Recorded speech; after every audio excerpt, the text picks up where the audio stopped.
Hello everyone, welcome back to my video. In this very special occasion, I'm going to talk to you about tenses. Jadi, apa sih tenses itu? Kok kata orang-orang tenses itu ribet ya? Jumlahnya tuh ada berapa sih? Jadi nanti kita akan membahasnya bersama-sama.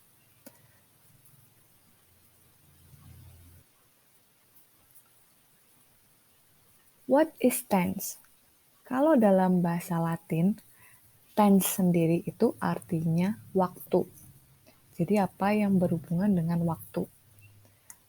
Kalau diartikan atau sesuai dengan Oxford Dictionary atau Kamus Oxford, itu tense adalah perubahan bentuk kata kerja atau verb yang menyesuaikan dengan waktu yang digunakan.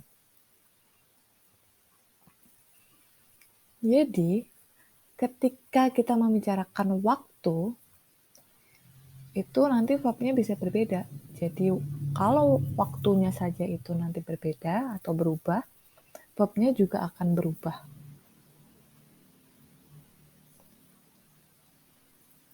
Coba, dalam bahasa Indonesia atau aturan dasar dalam bahasa Indonesia, itu kalimatnya berupa subjek, predikat, and objek.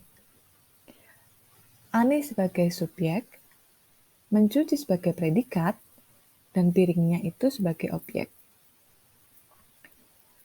Sama halnya dengan bahasa Inggris. Aturannya sama kalimatnya. Ada subjek, verb, and object. Ani itu berupa subjeknya atau orangnya.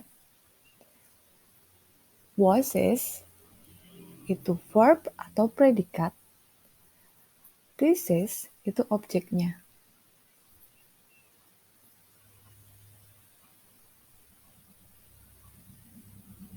Alright. Coba kita bandingkan ya. Kalimat dalam bahasa Indonesia di sebelah kiri, kalimat bahasa Inggris di sebelah kanan. Ani mencuci piring. Dalam bahasa Inggris, Ani washes dishes. Tadi Ani mencuci piring. Tadi Ani mencuci piring. Dalam bahasa Inggris, Ani washed dishes. Kalau kalimat selanjutnya, Ani sedang mencuci piring. Dalam bahasa Inggris, Ani is washing dishes. Coba ya, dalam aturan bahasa Indonesia, predikat atau kata kerja tidak berubah. Jadi kalau misalnya di sini mencuci, tetap mencuci, nggak ada perubahan kata kerjanya. Walaupun keterangan waktunya berubah jadi tadi atau sedang. Jadi tadi Ani mencuci piring, terus juga ada kalimat ketiga, Ani sedang mencuci piring. Jadi ada petunjuknya waktu, adverb of time-nya. Tapi kalau dalam bahasa Inggris, kita nggak perlu itu. Orang akan tahu itu bentuk tadi atau sedang itu dengan perubahan kata kerjanya atau verbnya. Jadi dalam bahasa Inggris, verb itu berubah mengikuti waktunya. Kata kerjanya berubah mengikuti waktu. Seperti washes, washed, dadanya, ed, sama is washing. Jadi diperhatikan ya, itu perbedaannya. Aturan bahasa Indonesia dan aturan bahasa Inggris. How many tenses are there? Ada berapa sih tenses itu sebenarnya? Sama halnya dengan manusia, tenses itu punya masa lalu, masa sekarang, dan masa depan. Jadi tenses itu dibagi menjadi 3. Past artinya masa lalu, present artinya sekarang atau yang sedang terjadi, future adalah masa depan. Tiap tenses dibagi atau terdiri dari 4 aspek. What is aspek? Apa sih aspek itu? aspek sendiri fungsinya untuk menjelaskan durasi kejadian tiap tenses. Jadi kalau tadi itu ada perbedaan tensesnya itu past untuk masa lalu, present untuk masa sekarang, future itu untuk masa depan. Nah, kalau aspeknya itu untuk mengetahui durasinya, durasi waktunya, kapan selesai atau berapa lama, seperti itu. Aspek itu ada 4 ya. Ada simple, yang berupa kalimat sederhana, yang kita udah mempelajarinya sebelumnya, yang ada di video sebelumnya. Progresif, atau yang biasa disebut dengan continuous, itu untuk kalimat yang kejadian sedang berlangsung, yang sedang terjadi. Itu progresif. Kalau perfect adalah kejadian yang telah terjadi secara sempurna atau sudah terjadi. Jadi kata kuncinya adalah sudah. Kalau perfect progressive itu adalah kejadian yang sudah dilakukan dan masih berlangsung. Jadi tiap tensesnya nanti kita bahas bareng-bareng di pertemuan mungkin semester ini ataupun kalian kelas 8 atau kelas 9. Nanti mengikuti satu-satu kita pelajarinya. Jadi biar kalian nggak paham. Ini hanya untuk perkenalan aja dengan tenses. Jadi jangan dianggap susah. Karena sebenarnya tenses itu atau grammar itu sebenarnya nggak begitu susah. Alright? Coba kita pasangkan ya tabel ini. Tadi kan ada 3 main tenses, yaitu past, present, future.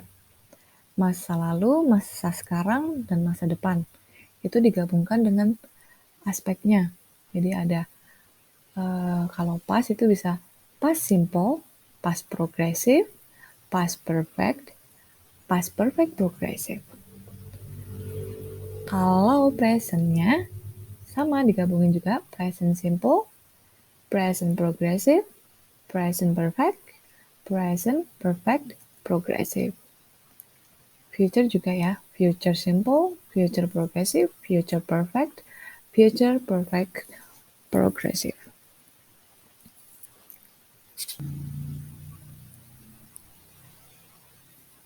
So I might say there are 12 major tenses you have to learn. Jadi kalian tuh harus mempelajari 12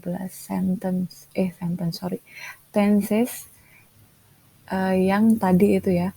Jadi ada 12 yang umum. Padahal sebenarnya ada 16 tenses. Cuman 12 ini yang biasa atau umum dipakai orang luar negeri atau native speakers. Dan dari 12 tenses tadi, kita tahu detail waktunya. Jadi menunjukkan waktu ya. Tadi kan tense itu sebenarnya waktu. Jadi ada perubahan waktu di situ. How about past future? Jadi tadi kan ada 16 kan. 16 tenses, terus berarti kok tadi cuma 12? Nah, ini ada satu lagi yang namanya tensesnya past future. Tadi kan ada past sendiri, present sendiri, future sendiri. Kalau di sini ada past future. Yaitu mengungkapkan prediksi peristiwa di masa depan yang telah direncanakan di masa lalu. Ini jarang sih dipakai. Jadi yang umum itu yang tadi ada 12 major tenses, kok sentence terus. Alright then, kita berarti akan mempelajari tenses selanjutnya itu di pertemuan ke depan atau nanti bisa menjadi kelas 8, kelas 9 atau bahkan waktu kalian SMA. Jadi diingat-ingat ini hanya untuk perkenalan tenses kalian. Biar kalian Nggak paham? Coba ya, diulangin lagi. Tenses itu berarti adalah perubahan bentuk kata kerja yang menyesuaikan dengan waktu yang digunakan. Jadi kalau misalnya waktunya itu berubah, verb-nya atau kata kerjanya itu juga ikut berubah. Jadi kita bisa mengetahui waktu itu dari perubahan verb atau kata kerjanya. I think that's all for this lesson today. Thank you very much for your kind attention. See you on my next video. Bye.